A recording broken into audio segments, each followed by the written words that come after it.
नमस्कार दोस्तों, स्वागत है आप सभी का एक नई वीडियो में।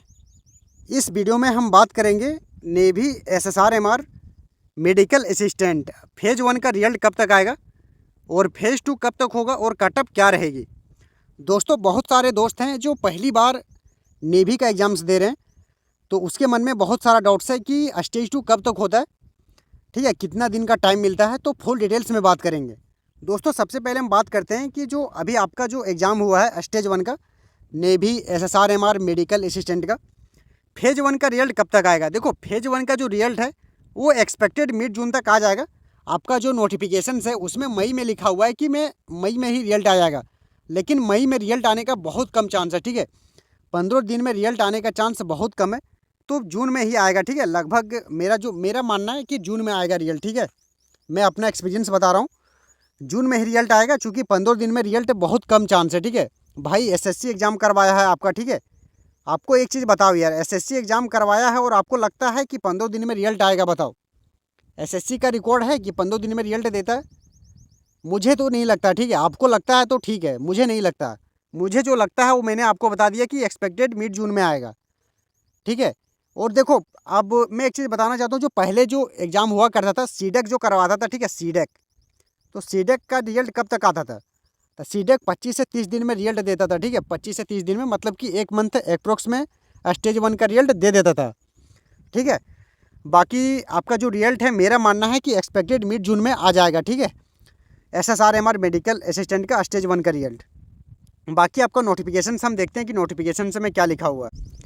देखो, आपका जो नोटिफिकेशन है उसमें लिखा हुआ है कि देखो यहाँ पे स्टेज 1 का जो रिजल्ट डिक्लेयर है वो मई में ही लिखा हुआ है, मई जून, ठीक है। तो जून में ही आएगा, मई में नहीं आएगा, ठीक है। मेरा मानना है कि जून में ही आएगा, मैंने आपको बताया।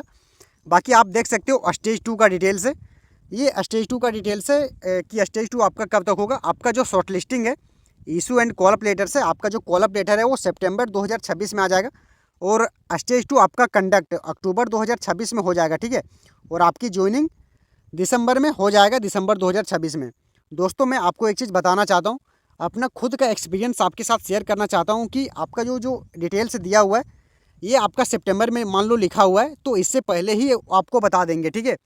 कॉल अप लेटर ये सब आपको पहले ही बता दिया जाएगा। ये सब जो लिखा हुआ है ना, इससे पहले ही बता दिया जाता है। ये नोटिफिकेशंस के अनुसार अगर आप चलोगे तो भाई नोटिफिकेशंस के अनुसार बहुत कम चीज़ होता है, ठीक है। नेवी बहुत पहले ही दे देता है, ठीक है। मैं आपको बता रहा हूँ, पिछले बैच के बारे में बता रहा हूँ, ठीक है। बहुत सारा बैच ऐसा है जिसमें ऐसा हुआ है कि नोटिफिकेशन में लिखा हुआ है कि सितंबर में, लेकिन आपको वो पहले ही बता देगा, ठीक है। तो नोटिफिकेशन के चक्कर में रहोगे कि यार मेरे पास इतना टाइम है, ये है, इतना टाइम है, तो आप धोखा खा जाओगे, ठीक है। आपको वो पहले ही बता देंगे। और अगर हो सकता है, जैसे यहाँ लिखा हुआ है अक्टूबर, ठीक है, एग्जाम्पल में बता रहा हूँ कि अक्टूबर में लिखा हुआ कि आपका स्टेज 2 कंप्लीट करवा देंगे, लेकिन नहीं, आपका वो सितंबर में ही करवा देंगे। मैं बोलता हूँ, ठीक है, ये चीज़ भाई आप देख लेना, ठीक है। नेवी जो नोटिफिकेशन से में लिखता है ना, उससे पहले ही करवा देता है, ठीक है। पहले ही वो जल्दी जल्दी करवा देता है, ठीक है। बाकी आपको एनफ टाइम मिलेगा, ठीक है, स्टेज 2 के लिए। जब आपका स्टेज 1 का रिजल्ट आ जाएगा ना, तो स्टेज 2 की तैयारी के लिए आपको एनफ टाइम मिलेगा, काफ़ी टाइम, उसका टेंशन आपको नहीं लेना। बाकी अगर आप इसके चक्कर में रहोगे कि आपका अक्टूबर में हो जाएगा स्टेज 2, इतना टाइम है, तो भाई ऐसा बिल्कुल भी नहीं है। मतलब अक्टूबर में अगर बोला है तो सितंबर में हो जाएगा, ठीक है, आपका स्टेज 2। मैं बोल रहा हूँ कि सितंबर में आपका स्टेज 2 हो जाएगा, ठीक है। बाकी नेवी की मर्जी, भाई नेवी बहुत उल्टा पुल्टा चीज़ करता है, आगे पीछे बहुत सारा कर देता है। कभी आगे भी करवा देगा, पहले ही करवा के रख देता है, ठीक है। ऐसा बहुत बार हुआ है, ठीक है। मैं अपना एक्सपीरियंस बता रहा हूँ पिछले बैच का, मैंने बहुत सारा अटैम्प्ट दिया हुआ है नेवी का, ठीक है। उसके बाद देखो ये एसएसआर-एमआर का, देखो ये एसएसआर-एमआर का जो मेडिकल असिस्टेंट वाले हैं, ठीक है, उसके लिए भी बता रहा हूँ।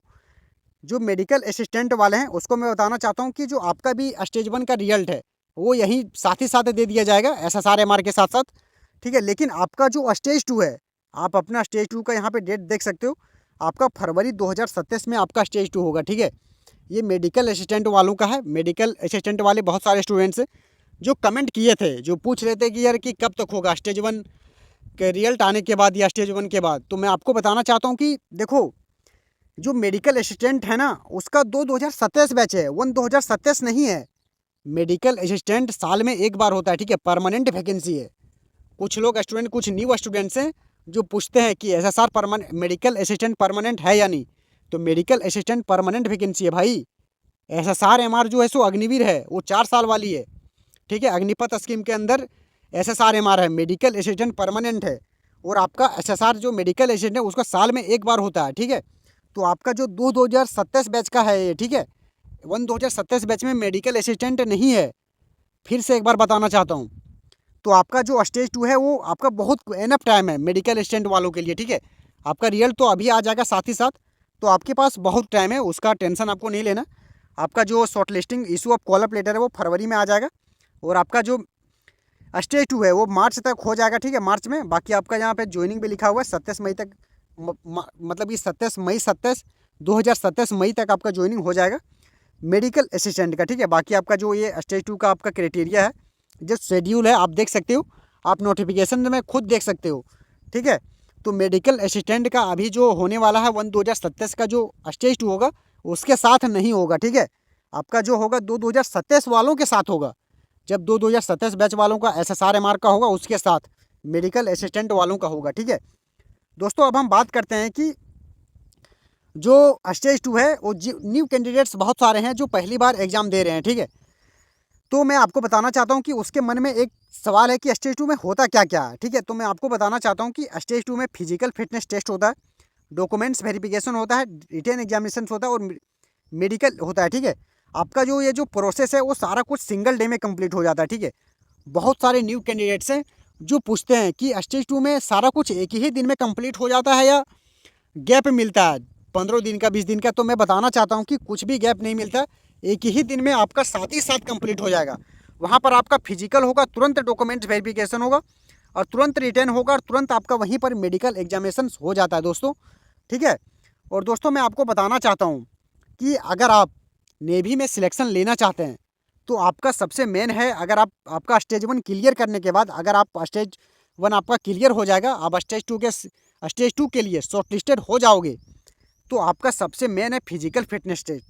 दोस्तों मैं आपको बताना चाहता हूँ जो न्यू कैंडिडेट्स हैं वो ना रिजल्ट का इंतज़ार में रहते हैं कि रिजल्ट आएगा तो हम तैयारी करेंगे फिजिकल्स का। अगर आप डिफेंस एस्पायरेंट है दोस्तों तो आपका फिजिकल्स कंप्लीट होना ज़रूरी है, आपका फिजिकल अच्छा होना चाहिए। और बहुत सारे स्टूडेंट्स हैं जो नेवी के बारे में पूछते हैं कि नेवी फिजिकल में क्या क्या होता है। तो मैं आपको बताना चाहता हूँ कि नेवी का फिजिकल में मेल के लिए 6.5 मिनट में 1600 किलोमीटर रनिंग होता है, ठीक है। 1.6 मतलब 1600 मीटर, ठीक है, सॉरी 1600 मीटर, 1.6 किलोमीटर, सॉरी मैं थोड़ा सा मिस्टेक्स कर दिया बोलने में। 1600 मीटर रनिंग, ठीक है, 1600 मीटर 6.5 मिनट में, ठीक है। स्क्वाट्स होता है, उठक बैठक 20 मारना पड़ता है, ठीक है, पुशअप्स 15 मारना पड़ता है और बेंटनी 15। और फीमेल के लिए है 8 मिनट में 1600, ठीक है, 15 स्क्वाट्स और 10 पुशअप्स और 10 बेंटनी। दोस्तों मैं आपको बताना चाहता हूँ फिजिकल में बहुत प्रॉब्लम होता है दोस्तों स्टूडेंट्स को, ठीक है। फिजिकल में स्टूडेंट्स को ना सबसे ज़्यादा जो प्रॉब्लम्स होता है वो रनिंग में और बेंटनी में। दोस्तों मैं आपको बताना चाहता हूँ अगर आप नेवी की तैयारी कर रहे हैं, चाहे आप शॉर्ट लिस्टेड हो या नहीं हो, आपको बेंटनी का प्रैक्टिस अभी से शुरू कर देना चाहिए, ठीक है। आपको इंतज़ार में नहीं रहना है कि यार स्टेज 1 का रिजल्ट आएगा, मेरे पास इतना सारा समय है, मैं तो तैयारी करूँगा ना। आपके पास बहुत समय, ये सब गलती मत करो भाई। मैंने भी यही गलती किया था जब मैंने फर्स्ट बार दिया था, तो ठीक है, ये सब गलती अगर करोगे ना कि रिजल्ट आएगा उसके बाद हम तैयारी करेंगे, मेरे पास तो अभी बहुत टाइम है, आराम से करते हैं ना, भाई बहुत दिक्कत होता है। बाहर हो जाओगे, फिजिकल बाहर हो जाओगे ना आपका। देखो एक चीज़ और बताना चाहता हूँ कि आप फिजिकल पास करोगे स्टेज 2 में तभी आपका आगे का प्रोसेस होगा। जैसे आपका मेडिकल रिटेंस, ठीक है, आप फिजिकल बाहर हो जाओगे आपका कुछ भी आगे का प्रोसेस नहीं होता है, ठीक है। तो आपको सबसे ज़्यादा रनिंग में भी दिक्कत होता है स्टूडेंट्स। रनिंग कुछ लड़कों को ना लगता है कि यार 1600 मीटर ईजी है, हम तो दौड़ लेंगे आराम से। भाई मतलब ना क्या बोलूँ, मतलब कि खुद का एक्सपीरियंस बता रहा हूँ, ठीक है, बहुत दिक्कत होता है, ठीक है। आप ये सब हल्के में मत लेना। आपको प्रैक्टिस, जो जिसका प्रैक्टिस होता है ना वो मार देता है आराम से, उसके लिए तो आसान है।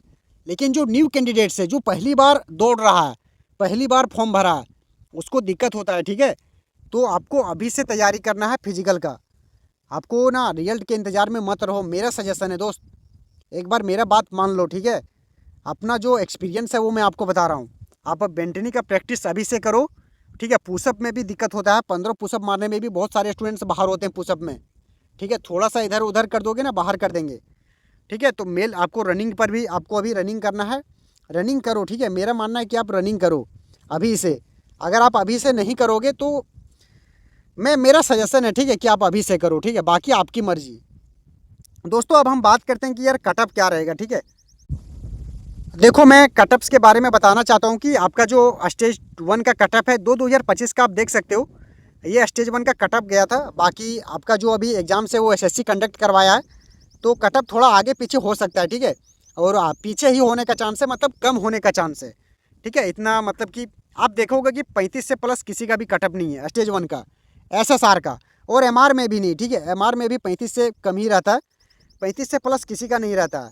और जिस भी कैंडिडेट्स का 30 प्लस मार्क्स है, ठीक है। बहुत सारे स्टूडेंट्स बोल रहे हैं यार मेरा 45 सही है, तो जिसका सही है ज़्यादा 30 से प्लस सही है, आप स्टेज 2 की तैयारी शुरू कर दो, ठीक है। आप शॉर्टलिस्टेड हो, ठीक है, कंफर्म है, इसमें कोई डाउट्स नहीं है। और एमआर में भी अगर आप 30 प्लस हैं, ठीक है, 35 से प्लस कटअप नहीं जाता है। देखो यहाँ पर आप देख सकते हो किसी का भी 35 प्लस नहीं है। अगर आपने 30 प्लस नंबर लाया है, अगर आपने सही किया है, तो आपका शॉर्टलिस्टेड हो जाएंगे आप, ठीक है। और देखो और एक चीज़ बताना चाहता हूँ कि ज़रूरी नहीं है कि आप 30 प्लस हैं तभी आप शॉर्टलिस्टेड होंगे, ऐसा बिल्कुल भी नहीं है। किसी का 22 नंबर जाता है, किसी का 23, किसी स्टेट का 23 नंबर जाता है, किसी का 24 नंबर जाता है, किसी का 15 भी जाता है, ठीक है। कटअप 15 भी जाता है, किसी का 19 भी जाता है, किसी का 27 भी जाता है। एसएसआर एमआर दोनों का, ठीक है, इसी तरह से कटअप रहता है। तो अगर आपको लग रहा है कि नहीं यार मैं तो शॉर्टलिस्टेड हो जाऊंगा, तो आप तैयारी कर सकते हो स्टेज 2 का। और अब मेडिकल असिस्टेंट में आप देख सकते हो कि आपका 30 प्लस, हर स्टेट का ना 30 प्लस है, 30 से कम किसी का नहीं है। मैक्सिमम आप देखो, ठीक है, किसी किसी स्टेट्स का हो सकता है। बाकी आप देख सकते हो यहाँ पे जितना भी स्टेट्स है सबका 30 प्लस ही है, ठीक है। 49 है, देख सकते हो यूपी का, ठीक है। स्टेज 1 का कटअप रहता है मेडिकल असिस्टेंट में, ठीक है। तो बाकी ये सब आपका प्रीवियस ईयर कटअप है। अगर आपने इतना के आसपास अगर नंबर आपने किया है, आप अपना स्टेट से देख लो, तो आप शॉर्टलिस्टेड हो जाओगे। बाकी अगर इस बार उतना कटअप ज़्यादा हाई नहीं रहेगा, ठीक है, अकॉर्डिंग टू मी, ठीक है। तो बाकी अगर अब रिजल्ट आएगा तो आपको पता चल ही जाएगा, मिड जून तक आपका रिजल्ट आ जाएगा, ठीक है। तो ये सब थी जानकारी आज की इस वीडियो में। आपको कैसा लगा वीडियो ज़रूर बताना। अगर आप चैनल पर पहली बार आए हो तो चैनल को सब्सक्राइब जरूर करें। थैंक यू, मिलते हैं नेक्स्ट वीडियो में।